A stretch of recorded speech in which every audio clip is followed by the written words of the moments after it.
In the Paramore system, there floats the twin planets of Ein in an intricate dance.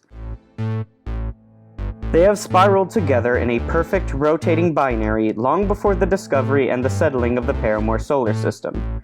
Their gravitational symmetry exists as a gentle blanket, holding them together and yet somehow leaving the waters and life of each entirely undisturbed. How these planets are affected by each other, along with the abandoned alien ruins all over Ein 1, makes them a great curiosity to the explorers, researchers, and tomb raiders of the universe. And so, in this vein of thought, the Eurasian government, in collaboration with the Ein Ruins Exploratory Guild, built the experimental research and reclamation vessel, the Calamity's Refrain. For the past 3 years, this advanced ship has traveled between the ruins, gathering samples of alien flora and fauna, categorizing and reallocating the interesting shards of alien technology. That is, of course, until today. The golden hull of the Calamity's Refrain, once a towering monument to humanity's ingenuity and curiosity, now lies shattered, with countless priceless artifacts being sucked out into the inky black of space. A series of small mechs, sporting the Scoundrel Armada colors, spiral across its mile-long frame, claiming the valuable debris in large mechanical claws. They had come swiftly, darting out of the little-known voids and pockets of space. Their prey, the Calamity's Refrain, had been caught unawares, and by then it was too late, and the ship's reaction was too slow. A single piercing shot from a large mounted cannon on their leader's shoulder had laid the Refrain's treasures bare before them. Its viscera was gold and knowledge, and its pining death throes was the distress call it so weakly expressed past them. The pirates, either unwilling to stop the signal or unable, let it echo out into the void of space. Let them come. It doesn't matter. Their commander's voice played out across the attackers' comms, reassuring them. Let's do what we came here for. All right. Hi, everybody. Such a good intro. Wow, right into it, too. Yeah, it's so good. Today, we're going to be testing a season and setting I call Bypass System. This is a system originally built using the game system The Sprawl, which I will be using which we will be playing in today's one-shot. However, we've been talking about it, and I think it would be really fun to have Bypass System explored through a kind of as an anthology, using a series of different gaming systems and different one-shots to flesh out the setting. So the basic deal for this world is that it takes place thousands and thousands and thousands of years into the future. At this point, humanity's governments have all pretty much, they've been fusing and breaking apart and making different federations and different things for such a long time now that each government is entirely unrecognizable to the ones we have today. And there's pretty much only the 4 Earth governments that have all spread out into space, becoming these massive, sprawling space empires in their own right, owning thousands and thousands of planets across multiple solar systems. All 4 of the Earth governments share the Earth as a kind of treaty between them, and also as a fit of nostalgia of Earth is humanity's home, and so it is always home to all of humanity. At this point, humanity has only met one other sentient spacefaring alien race, which are called the Capricorn. I don't know if we'll meet them a whole lot in today's game, but the Capricorn are basically these, how do I explain them? Okay, you know Goatman? Everyone know Goatman? Everyone a big fan of the cryptid Goatman? Okay. My bridge now, Goat Man. Imagine if Goatman didn't have fur, but instead had amphibious toad skin. and Goatman had 4 arms, one arm placed on every compass direction of their torso. So they have one arm coming out of the center of their chest, 2 on the sides like we do, and then one arm coming out of their back. Now, Riley, I know you don't do drugs. Like, where do you get this idea? I haven't gotten to the weirdest part about the Capricorn yet. Go ahead. Only the females have horns. Also, well, the female, biologically, at least, I haven't really thought a lot about how the Capricorn approach gender and sexuality. I'm sure it is not the same way humans do. And so I'm in the oversimplification of how humans view them. The female Capricorn, air quotes, have horns, while the males do not. They also don't have mouths or noses. They just kind of have one organ that does both. At the front of their snoots, they have these series of slits and like face gills that function as a very sensitive nose, but also they can close different slits and using their throat muscles produce different sounds, which is how they communicate. I'm gonna draw the dumbest art of this. I remember drawing this like years ago. Yeah, it's like I've seen what they look like. I don't remember that at all. It was a long time ago. Mm-hmm. I remember like Riley and I were discussing how they eat, and I remember something about us determining that they eat through gaseous foods. Yes, they absorb most of their food through. They get most of their nutrients through the atmosphere on their home planet and what they terraform planets to be. And they also absorb water through their feet. Oh, Well, that makes sense, because the amphibian part. yeah. Mm-hmm. They're wild, and I love them. There's only one canonical Capricorn character at the June Agency. The June Agency being the place you'll work, but we'll get to there in a moment. Yeah, I remember. So, do they have frog feet? Yeah, they do. They super do. That'd be great.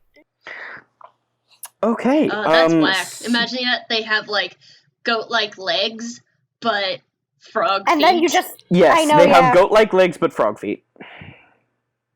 You're Okay. just like, okay. Would I you love like to them. hear about the 4 Earth governments? Yeah, absolutely. Lord. Go ahead. Fantastic. Okay, so the first one, and the one that owns a majority of the Paramore solar system, which is where our game is going to mostly take place, is called the Fortuitous Ecoblock. They are a corporatocracy, which is to say their government is run by an oligarchy of different corporations and whoever the CEO of those corporations are at the time. They are the most cyberpunk out of all of the Earth governments. This setting, we're going to be exploring a lot of different aesthetics and space nonsense, but I think the Eco-Block is probably, they're the most cyberpunk out of all of them. A fun little fact about them is they have the most diverse population, and they also have the most Capricorn in their population as well. All I say is it's capitalism that went too big and it's Yeah, it's capitalism on steroids, and it's getting bad. A good thing about their culture is that everyone works. Unemployment does not exist in the Eco-Block. And they do their best to make sure that the disabled, etc., all have jobs that they can do and not suffer from. However, it is implicit that you work. If you are not working, you are not considered a citizen, because citizenship is part of belonging to a company. Since they are a corporatocracy and the most business-minded, they are one of the richest and most connected governments out of the 4. And they believe that everything must be profitable. Also they originated from the south of Earth, from like Australia and Madagascar, and they kind of control the lower half of Earth in the south. Next up, we have Eurasia. Eurasia's aesthetic is very much space medieval. It's very high fantasy, but in space. Their aesthetic is inspired by Arthurian legends, like Arthurian medieval Britain and feudal Japan. But of course, it's in the future, so they have a lot of militaristic and ornate, like, space regalia based on military uniforms and what knights and samurai might wear. Hell yeah. Their name is Eurasia. Obviously, they are the greater portion of Europe and Asia on Earth. So yeah, imagine if Britain and Japan had a love child, and then that love child lived in the future. Their government is probably the most of me on my nonsense. Their government I describe as a meritocracy. A meritocracy is rule of those with value and skill, and a plutocracy is rule with those who have the most money. And so their government is this elaborate royal hierarchy where your level of royalty is based on your achievements and how much you earn for Eurasia. So you could be declared a duke for being the best at swimming. You could be, if you get a promotion at work, that might mean you are a marquis now. And furthermore, if you get fired from your job, you lose your status as royalty and member of the elite. Since they are this merit plutocracy, they are very achievement-oriented, and they focus a lot on talent and prowess and what you have done. They have the smallest population out of the 4 governments, but they also have the biggest army, so go figure. Yeah, understandable. Yeah. And a belief of this faction is you are what you have done, not what you are doing. Next up, we have the Free Earth Technocracy. They have the highest percentage of robotic and synthetic citizens and cyborgs. Can I just say, one of the comments Riley put in the description just says, they so into robots. Oh, yeah, they're so into robots. They love robots maybe too much. They are a technocracy, but they take it a little bit too seriously, which is to say they are run by this god AI, which they have named Allegory. Which is, again, maybe me on my nonsense a little bit too much. And Allegory is constantly being updated and upgraded by this rotating door and this coterie of the most skilled engineers and programmers in the universe, pretty much, to constantly make sure that Allegory is the most advanced and sophisticated AI so that it can lead them as well as it possibly can. Besides that, though, they're a little bit anarchist, and they believe that only they have the right to own Earth. Which they are constantly pushing for in various like meetings and summits and stuff, is for more space on Earth. They are slowly trying to remove Earth as shared space and make it their own. They believe that nothing should just be one thing and that everything should be multifaceted. Except for Earth. Except for Earth. Yeah, Earth is theirs. Also, if Star Trek exists in this world, which I believe it does, Star Trek is owned by the Free Earth Technocracy. They are the most advanced, they're the most, like, future nonsense technology. They invented Star Trek. So you're not talking about the show, you're talking about, like, actual Star Trek actual stuff. Like, the actual Starfleet. Like, Starfleet exists in this world in some form, and it is owned by them.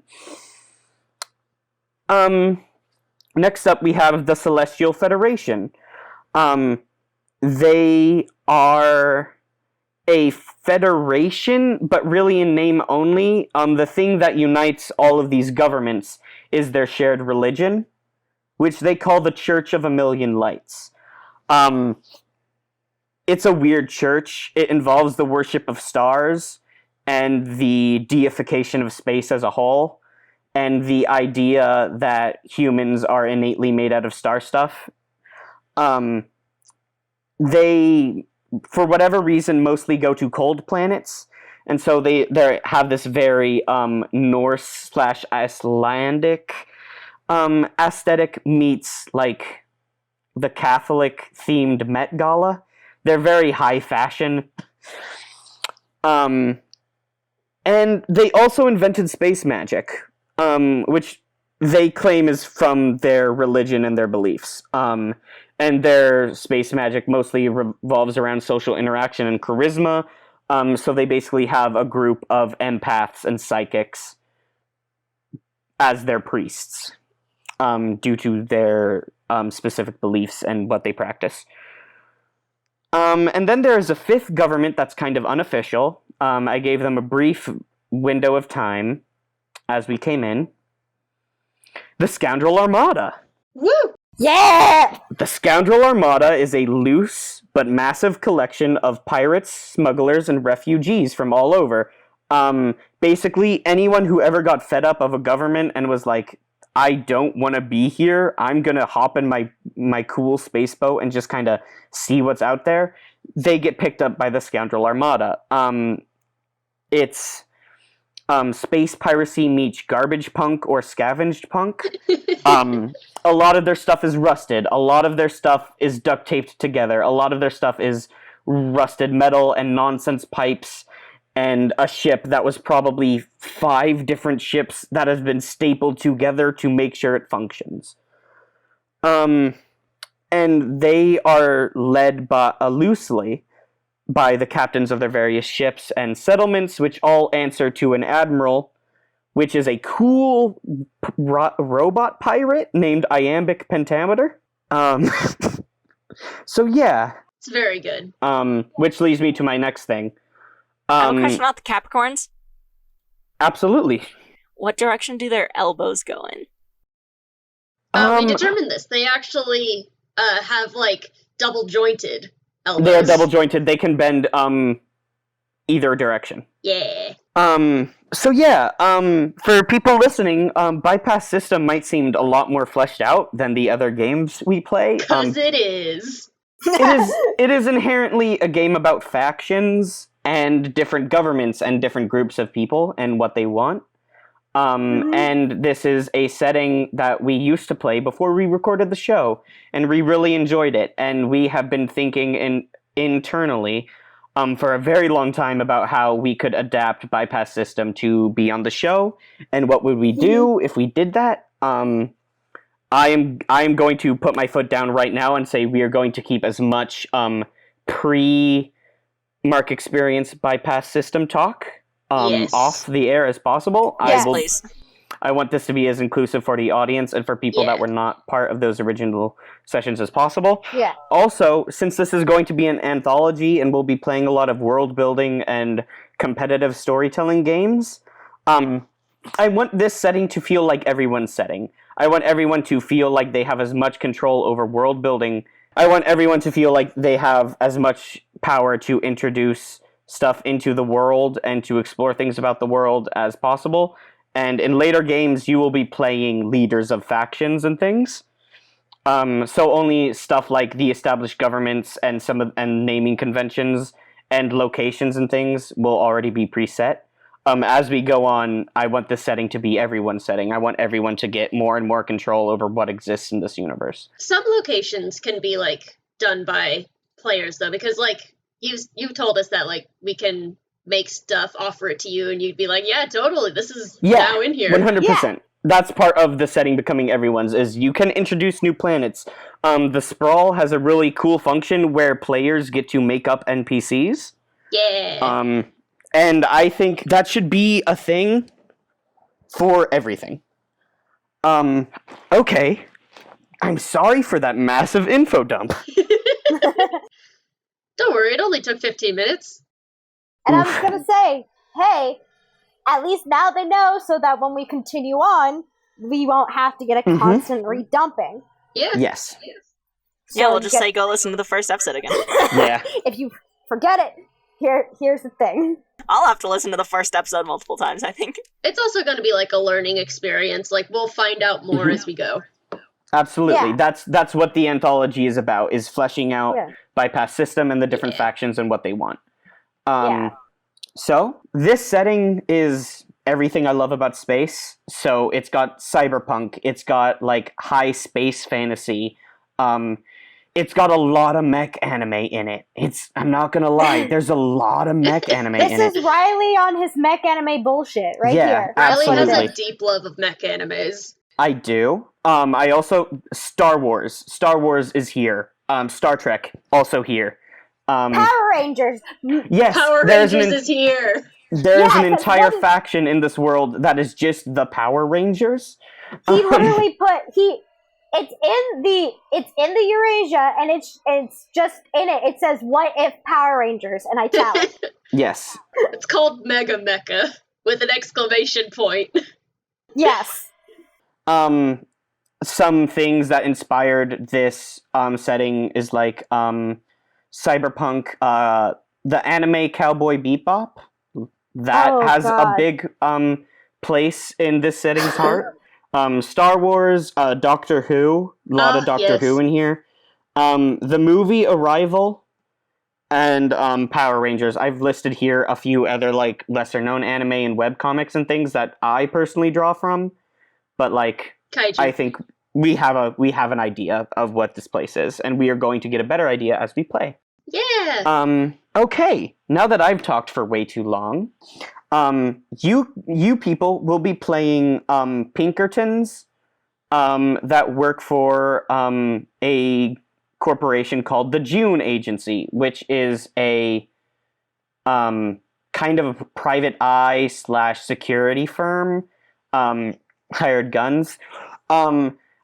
Pinkerton, I know, is kind of a loaded word because in America's history, what Pinkertons were and what they were often hired to do was maybe not the greatest. However, I thought really long and hard about what your guys' job titles would be, and nothing fit besides Pinkerton. And also, you guys are morally ambiguous and like carry guns around without badges. Like I think it's Yeah. fair to say that maybe the moral ambiguity baggage that comes with the term Pinkerton can also be applied here. Fair, I mean, yeah. we're obviously not going to do a bunch of games about busting up unions and things, obviously.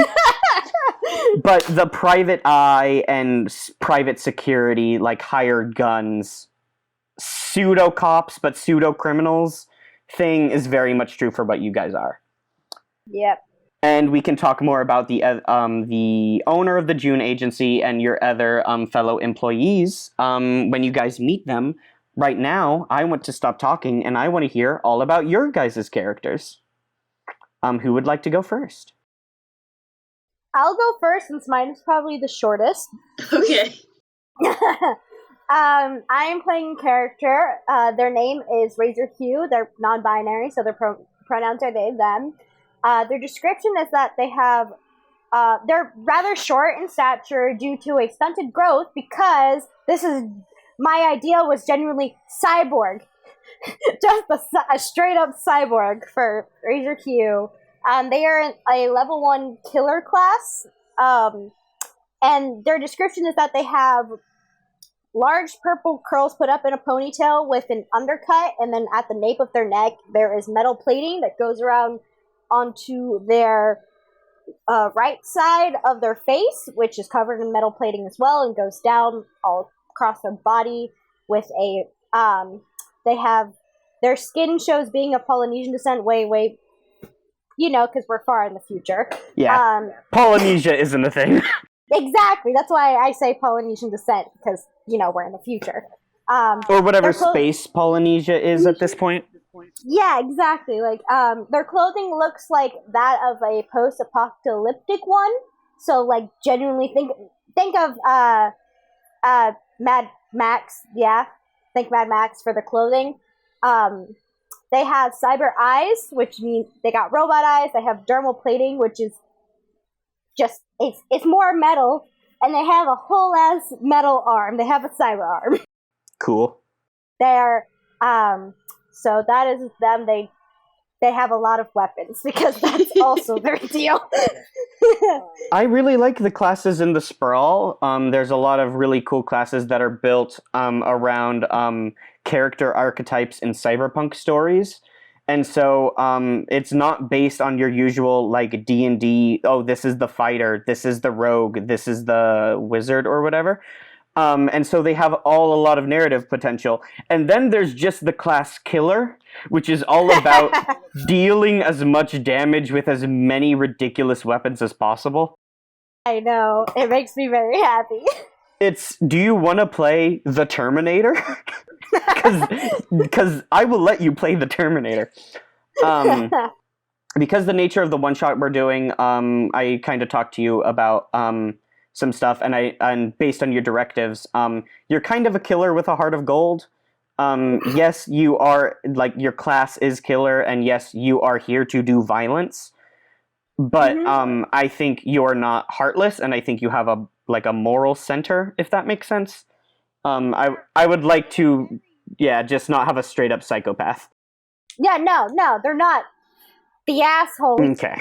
And so they're very, very morally ambiguous, which does fit into the whole thing. Like, they have two, I can't remember what they're called, what the things that are in bold. Directives, and protective is when you put your responsibility to yourself ahead of the mission. Like, they have no, the whole mission. protective is based on protecting someone, not yourself.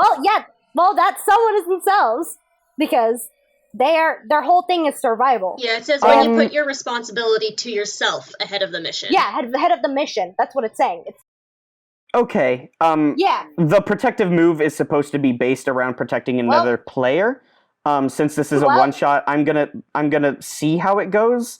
But I think getting experience for not wanting to get shot is maybe not the best for game mechanics, and it's also maybe not super narratively compelling.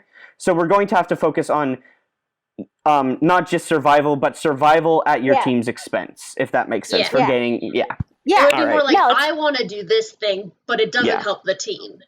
So maybe that's not protective, and maybe that's a unique directive that I'll have to rename. Yeah, for now, but yeah. Their whole thing is very survival based, but like survival doesn't just mean for themselves, it means like survival. Okay, is that everything about Razor Hue? Razor Hue didn't have a lot, so yeah. Okay. I don't know, that felt like a lot. Y'all have 2 pages, so... Of stats? That doesn't mean I'm gonna read all of it. Okay, Jamie, how about you introduce your character? Okay.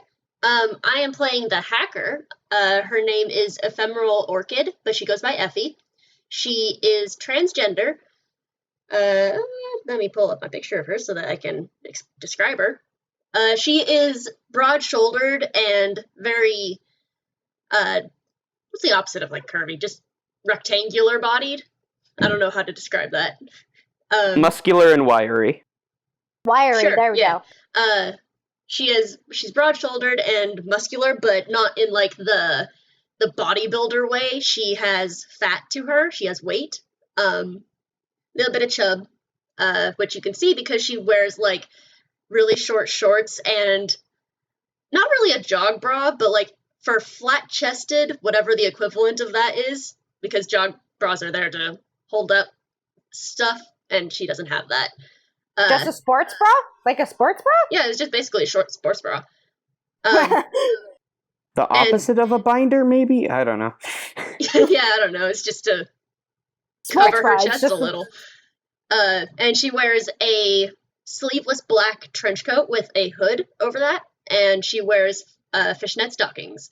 And covering her entire right arm is this gorgeous bright red tattoo sleeve of roses and thorns. And she has an undercut with which you can see some cybernetics underneath going through the under part of her skin on her head, and her hair is a fluorescent teal that is pulled up into a mohawk, and it's about maybe 4 or 5 inches tall, and it sweeps forward a little bit.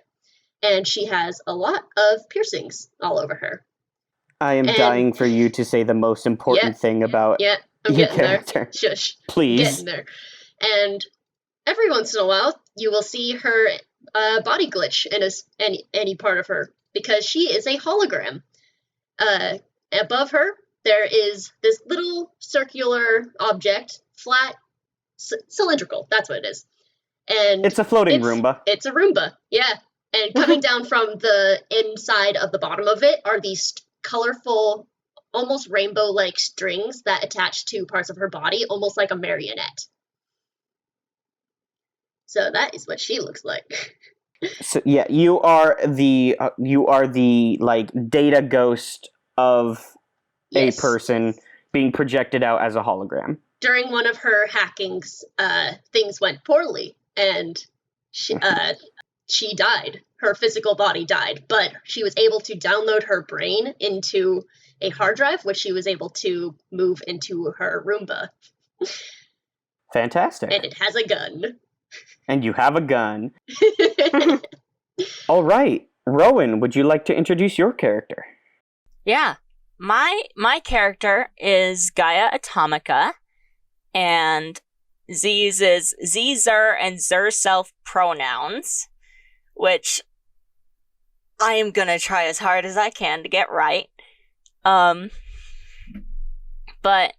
Gaia, it has a very cyber goth look to them. Sorry. I gotta get used to this. Neo pronouns are hard. Yeah, but I really want them to have them, so. We apologize if we get them wrong too, but we will try our best. Yeah, same here. And that's spelled with an X, so it'll just come more naturally as we do this. They have artificial eyes because they were burned out by the acid rain on their planet. And you can't see their face. It's hidden by a gas mask that is connected to a pack on their back. I almost feel like I'm speaking French. That's what I was just thinking, yeah. And they're very small, and they're dressed with like not just cyber goth, but also like a lot of cargo pants and heavy boots and gloves. And they have scars all over their body from both the acid rain and fighting radioactive mutants on their planet. Yeah, you moved to the Paramore system. Yes. Gaia Atomica is originally from a planet known as Enki, but locally known as Era. And this planet is a desolate, radioactive, and atomic wasteland. Yeah, if we ever want to play like a Fallout-based RPG, I think it would be really fun to explore that area as part of Bypass System. All right, so all three of you are members of the June Agency, which is a small business on the planet of Eros, owned by a woman named June Weekly. It's a pretty small business, like a business building. As far as you know, June has about like 20 to 30 people on call, which is pretty small for Eros, which is owned by a corporatocracy, and pretty much everybody knows June. June is the person that knows everyone, has been everywhere. Everyone owes her a favor. She owes everyone else 2 favors. She has a habit of finding discarded misfits from society and kind of banding them together under her banner, giving them guns, and then getting them paid for whatever dirty business the corporations on Eros don't want to handle or can't handle themselves. She is a middle-aged woman around in her 40s, maybe. She's got this caramel skin. She wears a lot of teal. Her hair is very curly. It is also colored teal. And all three of you have been called in to work today. And you are arriving at the June agency. It's a small building, as I described before. There's a few people in the office today. There's like a small waiting room and like reception area desk that, as far as you know, is always empty. There is a high-tech space coffee machine that has been broken as long as any of you have worked here. It has never worked, and it probably never will work. There is a waiting room for the employees that has like 2 or 3 tables set up. And then there's a few rooms dedicated to filing, and then June has her own office. And you have all been called in to work, so you can go straight to June. What would you like to do? Effie just goes straight into the building, and Effie's body is not there. It's just the Roomba, and it just whisks right into her office. Okay. Yeah, I would say that if anyone's just gonna make their way to there, it'd be Razor. They don't waste time. But like, they're not the most sociable, so like they'll give a nod if someone says hello, but they're just gonna go straight there if they know they're being called in for a job. Okay. Gaia heads in, and Z stands like right behind the door, like kind of as far back in the office as possible. All right.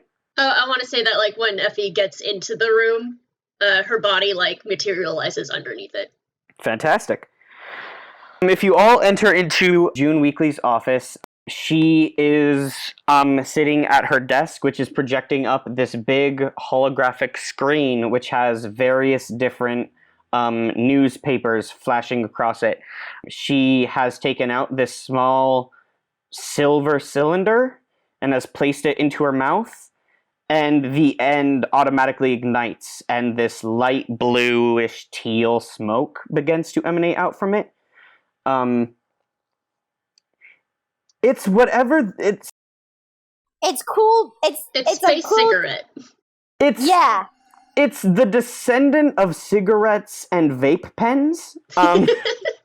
It is this weird mix of both. It is this like self-igniting cigarette that when you put into your mouth, the chemicals in it react to the saliva and it ignites, and you basically have like a vape or a cigarette there. Oh, that's really cool. She goes through a lot of these a day.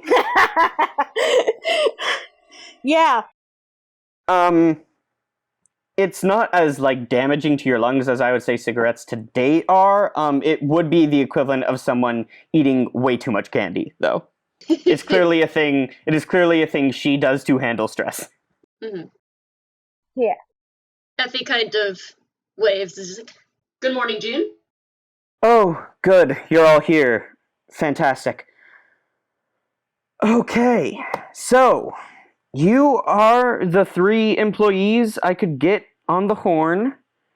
So I have a bit of an unusual job for you today. Now, usually I know, according to our license, we're only really able to operate in the city of Mephistopheles and the wider Eros area. However, a concerned party has reached out to us and has contacted us about one of their ships being attacked, presumably by some space pirates. Footage from the vessel shows they were flying the Scoundrel Armada colors, so I might need to be sending you all to space. All right. That sounds pretty good. We have been hired by the Ein Exploratory Guild to go rescue their main research and freight vessel, the Calamity Refrain. It's experimental, and it was apparently attacked. they need a response team to get out there as quickly as possible to rescue the surviving crew and reclaim as many of the historical assets as possible. Will we be given a ride? Okay, so in the meta, the Sprawl has a move for negotiating the terms of a job. It is called Getting the Job. Great.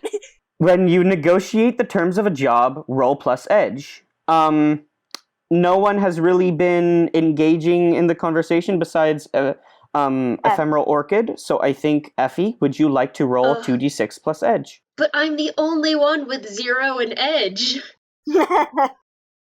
If someone else would like to take charge of this and start to try and negotiate the terms of the job, I'm totally up for it. I'd say Razor would do that. They would go up and go. So, what exactly is going to be going down with this besides just the retrieval? Okay. Roll plus edge. That's starting off great. Is it a fail? It was a 3. Okay. We always have to start every campaign with a fail. A fail. We I have think to. we have started every single campaign With a fail. with a failure. We're just warming up the dice. Yeah. Yeah, gotta get all those fails out there first. Okay. Well, in that case, June looks at you three with an exasperated, exhausted look, and she goes, I have no resources I can really spare. The only thing I can provide for you is the company spaceship, the Bad Penny. That's it. Information has been limited. They're kind of cagey about it. As far as I can tell, they want to rescue the crew from the ship and claim as many of their weird alien rocks as they can. Presumably the space pirates that attacked it are still there. So you may be expected to fight through a small team of Scoundrel Armada. I don't know. Alright, so prepare for a fight. Okay. Effie cracks her knuckles, but no sound comes out because the only sound that's able to come out of her Roomba is her voice. Oh. And she's like, alright, let's go kick some ass. Fighting isn't exactly my strong suit. You know what? Me neither. Out of meta, I have -1 meat, because I'm a hologram. Razor will do all the killing. That's why Razor's here. Okay, so in the Sprawl, missions are set up into 2 categories. There is the legwork section, and then there is the action section. Legwork is when you are all expected to do research, reach out to your contacts, gather supplies, prepare, set up what you're going into, make your plan, get whatever you need for the mission, etc. And then the action clock is carrying out your plan and carrying out the action. So we will be starting the legwork clock. As you all are free, you are expected, because the ship is currently under attack, to prepare yourselves quickly, but you have an hour or 2 to do research, gather your weapons and supplies, reach out to your contacts to figure out some other information, and then once that time is up, you will be loaded up onto the Bad Penny, and you'll be shot over to the space between the 2 planets Ein to reclaim the crew of the Calamity's Refrain. I don't think I ever said what my character's class was. Oh, no, you didn't. Gaia is the fixer, which means Gaia is the person in the middle of everything, the middleman of all of the businesses It's so good. going on. That's pretty good for legwork, then. Yeah, that is. It's really good for legwork. I have two moves that could help for this. Mhm. I know a guy who knows a guy, which allows me to create a contact. Once per mission, I can just make up a new contact and roll for that. Isn't that a thing we could just do anyway? Yeah, it says declare contact. Yeah, that's a move. Yes. Everyone gets the ability to declare contact. However, the fixer gets a unique, more powerful version of that ability. Okay. Okay, yeah. Yeah, let me see what the difference is. If I can find the yeah. So in declare a contact, it just says that like they owe you a favor and you owe them a favor. In my move, I know a guy who knows a guy. I actually like roll and based off my roll, it's whether or not I have met them before, or whether I've never met them, or why they absolutely hate me. Yeah, it's a chance to get a free person in your pocket, pretty much. Okay. If you roll a success on it. Yeah. Mediocre, if you get a mediocre success, if you get a half success, partial success. I've just never met them. Yeah, it's like kind of on board with a normal declare contact ability, and then if you get a failure, they hate your guts. So it's really interesting. Yeah. My other move that would be useful for this is I have a move called Hustling, which is at the beginning of every mission, I get to choose 2 from a really long list of jobs. Yes, you have... And I get to roll yeah. for the success of those jobs. So the 2 I chose for this one are Surveillance, which if I win, I get intel, and Debt Collection, where if I win, I get gear. Cool. Which we definitely need. What does your surveillance team look like for a situation in space? Yeah, that'd be interesting. That seems really cool. Are they like people in little spacesuits floating around out there? Are they people that are connected like across the Paramore system that are really connected to the news? Is it maybe someone hacking a satellite? There's like a lot of things it could be. Is it synthetic citizens, right? Yeah. Synthetic citizens are like sentient robots, yes. Yeah, so it could be some synthetic citizens too. We don't know. Yeah, that's kind of the thing about the Sprawl. Everything's so vague that I just get to choose. Yeah. And but like the general description is I have a small network of informants who report on events, and I can then sell that information. Fantastic. So is that something we want to do? Yes, because I don't have any of those, and I already did my fan. Yeah. I suppose I should just do all 3 of these moves, right? Is that how this goes, Riley? No. If you would like to, keep in mind, failures on moves allows me to advance the legwork clock. That's what it is. One of my favorite things about the Sprawl is its clock mechanics. Everything is run on clocks. Clocks are scary. Yes, now you know why we groan. I've referenced clocks in several other games before, I believe. And then we all physically die whenever you do. Mm-hmm. And Monster of the Week kind of has a clock if you play it correctly, not the way that Riley plays it. Yeah. Yeah, if you don't do a little I homebrew. don't like its clock system. It's kind of boring. It has one single clock. It's just one big clock, and it's already kind of how I run the game anyway. Like, I'm already doing the basics of that, so I don't think too hard about it. Everyone look at their basic moves, except for Gaia, who has moves on their character sheet. Think about what you would like to do for the legwork. I was thinking of going on to, what was the internet called on this planet again? What was it? It's the spider. Whatever the webways. Yeah.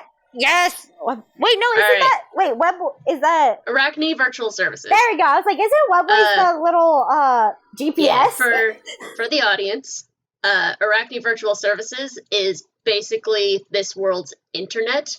It's kind of like the Verizon / Sprint of everything. They own the internet and everything. I'm just going to read what Riley has written. The programmers of Arachne Virtual Services are called spiders and are given incredible powers and abilities inside the Matrix, which is the internet, including the ability to become large, black glass spiders.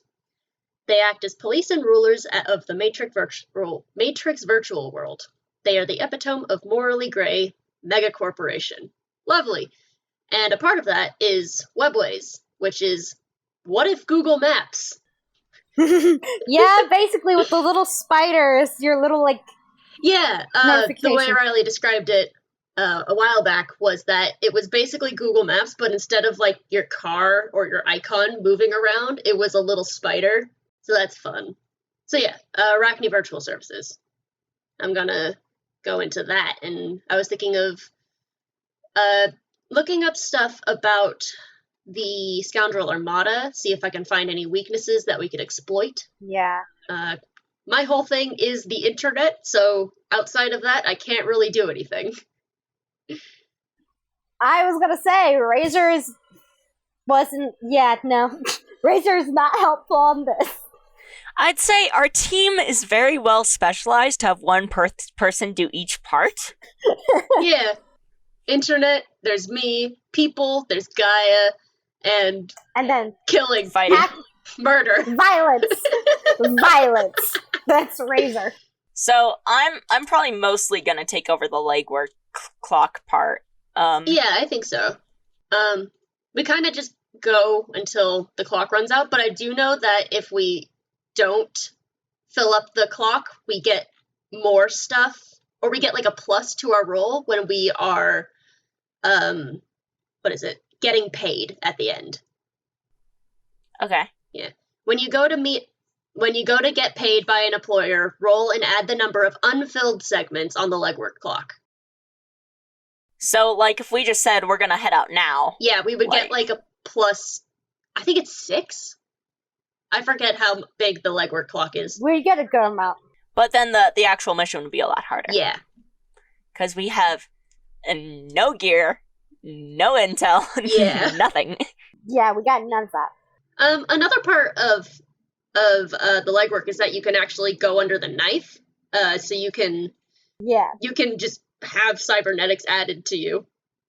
It does cost money though. I think I'm good. Oh yeah. Also, in these jobs that I can choose, some of them actually give me cred too. Which is like money. That's pretty good. Just straight up money. I can just get money. You might be the moneymaker of this family, in this relationship. unless Razor decides to cut people down and steal their shit. That's true. Why is that something I've never thought of? Why have I never thought to loot a body in D&D? Or not D&D. I always think of looting bodies in D&D. Everyone wants to loot in D&D. In Powered by the Apocalypse. I think it's because in Eden's Grove, it's not exactly like on your character's mind very much. Well, for that, also it's because the monsters just kind of die. We're killing monsters. Yeah, and then we haven't really done more things that include just hacking people to bits, like here. I can't loot anyone's bodies anyway because I don't have a body. No, but you can hack into their bank. That's true. Yeah. Meanwhile, I'm not doing planning. So you're not gonna do anything? What is Razor gonna do? Sharpen their weapons? Yeah. That's basically all they're gonna do. Do they have a home? They could go home and get a gun. They have all. Or go buy a gun. I don't. I have so much. I have a silenced machine pistol, an assault rifle, and then my blade, my ornate. You can go beat blade. someone up and steal something from them. I have a single pistol. I do too. Okay. How do you shoot things?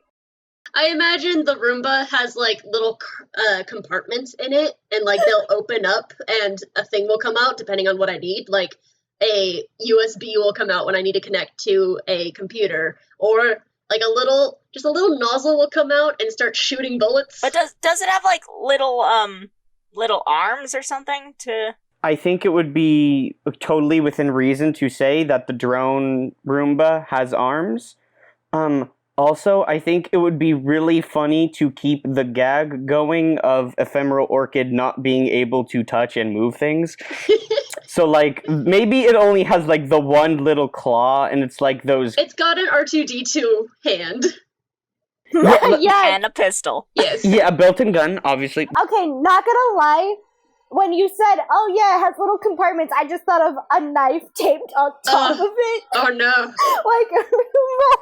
DJ Knife Like a- Roomba. Effie, what do you have? A knife! No! Oh! I was thinking about those arcade machines with the grabby claw. Oh, yeah. Oh yeah. Oh god, that would Just be one even of those funnier. comes out of the center. I have to roll Yes. every time I want to try and touch something. That would be hilarious. But we don't necessarily have to do that. Gaia, since you have the most actions, to keep the spotlight on everyone evenly, I think we're not going to do all your actions in like a chunk. I think you get an action, then everyone else gets an action, then we do you again, then yeah? Yeah, I don't want to advance the clock so much that nobody gets a turn. Yeah. Okay, so Gaia, I know you had some plans. What would you like to do first? So, I'm going to use my hustling move, which I actually roll for all of my jobs at once. Mm-hmm. So I'm going to do that. Holla holla get dollar. As the ancient earth sages once said. The poets of old. Gaia is going to connect with their informants, who I like the idea of just like some people hacking into satellites that are near the area. You just have a bunch of pet nerds. Yeah. And that'll be the surveillance. And then debt collection. I honestly don't really have an idea for that. You give some people some baseball bats and say, "These people owe me money. Go get it." Yeah. So let's roll. And I got, ooh, nice, a 9. So on a 7 to 9, oh wait, what did I roll? Plus edge. That might actually be more than a 9. Hey, it's a 10. Nice. Yay! On a 10 plus, I profit from each of my jobs. Wonderful. For the deck, I'm just, my mind when you went deck collect, I was like, does Razor actually get to go beat up people? Oh, and every job I profit from gives me 1 cred as well. Mm-hmm. Oh my gosh, So you mark get that so down. much money. Yep. Got so the I money. get 2 cred, 1 intel, and 1 gear. You Okay. got the money. Intel and gear are hold in this game, and you basically you can spend them to make things true in the world. Intel you can spend to, like, I can say, okay, here's this hallway, etc., and you can say, oh, I'm going to spend my intel to say, oh, I heard there's a secret vent that I can crawl through over here, and that becomes true. And I'm all about that. That sounds awesome. Gear you can spend to just get an object you want. I believe you have to roll still. It says it in the basic sprawl moves. Hold on. Or It's produce equipment. When you produce the equipment you need at the right time, it's like, how did you, and describe Yeah. how and why your professionalism Okay. and forethought told you to bring this. a gear is a point you can spend to just get whatever you need into your inventory whenever you need it. Yes. So those Yep. are both really good resources. Good job, Gaia. I think it does need to be like something that is within reason that you would have. At Oh, yes. Oh yeah, definitely. You can't just say, I've been carrying an AK-47 on my back this entire time. no, For those yeah, 30 to 50 hogs. that you can say. Yeah, you can't say that you have been in a tank this whole time. We're Yeah. on You a can't- ship. What's that doing here? You can't Yeah. pull out a instantly kill the bad guy button, but like a Yeah. big gun? Yeah, that sounds awesome. Tell me about how you got that big gun. Exactly. That's what you can't have an AK-47 on your Yeah. person. I just want someone to pull out a cat. Be like, yes, Oh, I've no. had this the whole time. I've had a flirkin this entire time. Okay. All right, so that's Gaia's first thing done. I want to know how Effie. those things went, though. What did you do? Oh, yeah, Gaia, would you Yeah. like to have a scene where we, like, talk about that? Or is it more of a montage situation? I have no concept of what happens, but do we want to? Okay, if you don't want to, we don't have to put the camera on that at all. I have no idea how to actually do that move. Yeah, for sure. We get some shots of Gaia, like, on their space phone or whatever, talking to a room full of nerds on their computers. No, that's mean. In this world, everyone is technically a nerd because everyone is in a cyberpunk space fantasy. So I'll say what we do see is Gaia squatting in an alley in a dark corner as people come up to them, just like. handing out baseball bats to people. Except that Gaia is a small person, so they're on a ledge, like a rail or something. They're on a trash can. To make them more intimidating? Yeah. And then you just see their glowing artificial eyes, just like. Fantastic. That's amazing. Little spooky gremlin. That's a very good scene in the movie we're making.